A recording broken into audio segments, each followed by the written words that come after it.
are you going, Mr. Dowd? I'm just looking for someone. Why don't you come back inside? Oh, all right, if you want me to. This seems to be so pleasant out here. You know, you two look very nice dancing together. I used to know a whole lot of dances. The flea hop, and what's the black bottom, the varsity drag. I don't know, I just don't seem to have any time anymore. I have so many things to do. What is it you do, Mr. Dowd? Well, Harvey and I sit in the bars and have a drink or two, play the jukebox. And soon the faces of all the other people, they turn toward mine and they smile. And they're saying, we don't know your name, mister, but you're a very nice fellow. Harvey and I warm ourselves in all these golden moments. You know, we've entered as strangers. Soon we have friends, and they come over and they sit with us, they drink with us, they talk to us. They tell about the big, terrible things they've done and the big, wonderful things they'll do. Their hopes and their regrets, their loves and their hates, all very large, because nobody ever brings anything small into a bar. And then I introduce them to Harvey, and he's bigger and grander than anything they offer me. And when they leave impressed. The same people seldom come back, but that's envy, my dear. There's a little bit of envy in the best of us. And that's too bad, isn't it? How did you happen to call him Harvey? Well, Harvey's his name. How do you know that?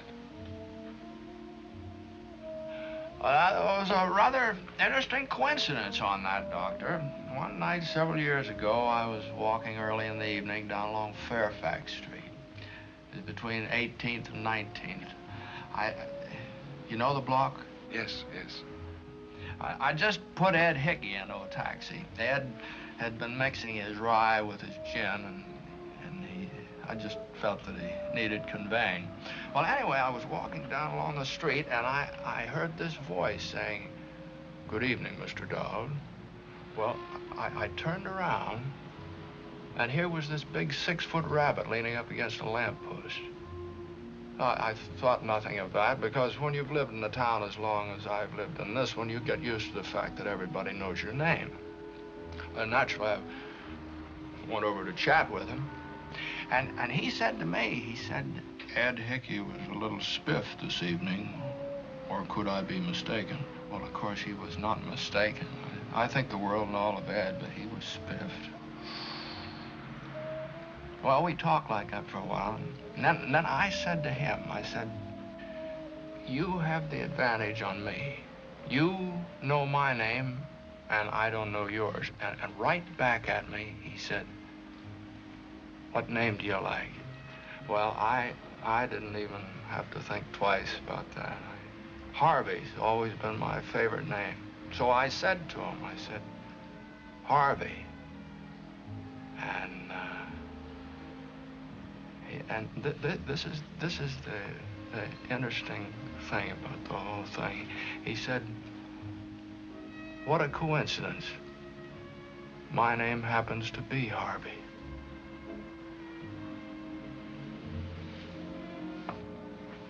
Dowd. What was your father's name?